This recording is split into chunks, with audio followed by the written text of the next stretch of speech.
Hi, welcome to this video of renovation where I tackle wall removal without any power tools. And not because I'm a purist, it's just that I was unprepared, but I had enough tools to get the job done. What I'll be touching upon in this video is how long it took me, what it could cost you if you're starting from scratch, what it could cost you if you want to outsource this project to somebody else. And you can see from this video, it's an old house. It's an Edwardian 1907 house. It's still using the lath and plaster method, which is this strips of wood with a plaster on top. And I'm making quick job of it just with a utility pry bar, with a club hammer, dust mask. Please do use a dust mask. That sprinkler is doing absolutely nothing. Safety goggles and some gloves.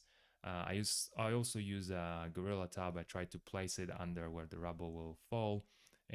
It's really useful because then you have to take all that rubble to the skip and it's already partly collected.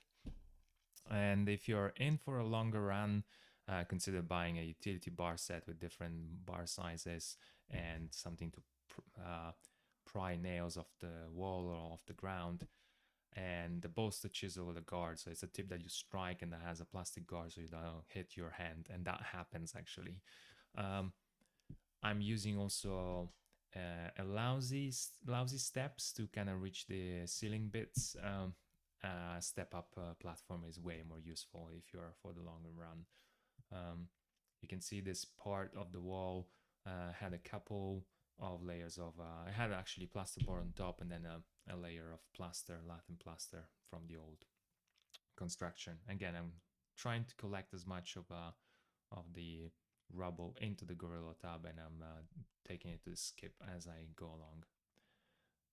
It's incredible how much dust actually this process creates. You can see it sometimes appearing here because the camera angle was capturing the dust, but otherwise it's not really visible on camera as much.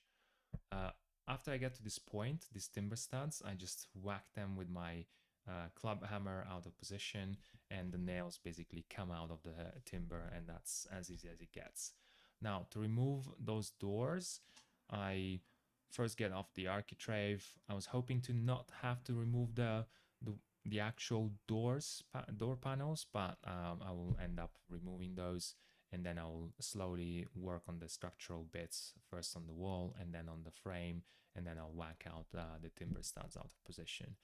Now, if this has been useful to some extent, please consider leaving a like and subscribing so that I can create some more content like this. All in all, this didn't take me too long. I was working on it for over 4 days, but the approximate time was about 2 days. So if you can put in the work in 2 consecutive days, you should be able to remove a full partition wall. I don't know if I mentioned, but this was not a structural load-bearing wall.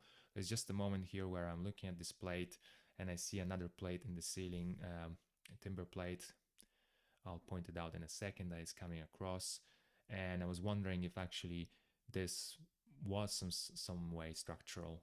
Um, I went up the loft. I knew the loft was very narrow at that point, so it shouldn't have been any structural, and I just confirmed that that was a nogging. Um, I did not manage to record how I removed the plaster of this double ceiling, but you can see that I'm making quick work of this frame. And finally, the top plate, the timber, is starting to get out of position. I also decided to remove this bit of the wall because it's just weird to create more space for this room and leave that bit of the wall in place. And getting back to how much it might cost you, if you're starting from scratch, you don't have any tools, you're looking at something like around 60, 70 pounds for the basics, some PPE, personal protection, the club hammer and the utility bar. If you're in for the long run and you want to buy a utility bar set and a step up platform, you're looking at another 60 pounds. To get rid of the rubble, another 60, 80 pounds to get a mini skip, or maybe get the rubble yourself to the local tip. And finally, if you're looking to outsource the project to somebody else, labor rates, you're looking at 100, 150 pounds per day. You might not get somebody who wants to commit for a couple of days, but I reckon you could, I mean, you shouldn't be paying more than 3 days of work. And you could apply the rule of two, which is whatever you estimate, multiply by two. And so if it takes 4 days and you're willing to pay £600 somebody, it shouldn't go above that, inclusive of rubble removal. Now let me move myself out of the way to show you before. Let me move myself out of the way to show you the before and after.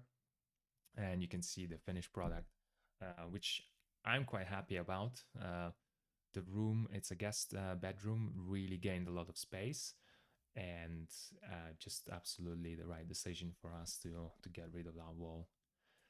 So again, thanks for watching. If you found this content useful, please leave a like and subscribe.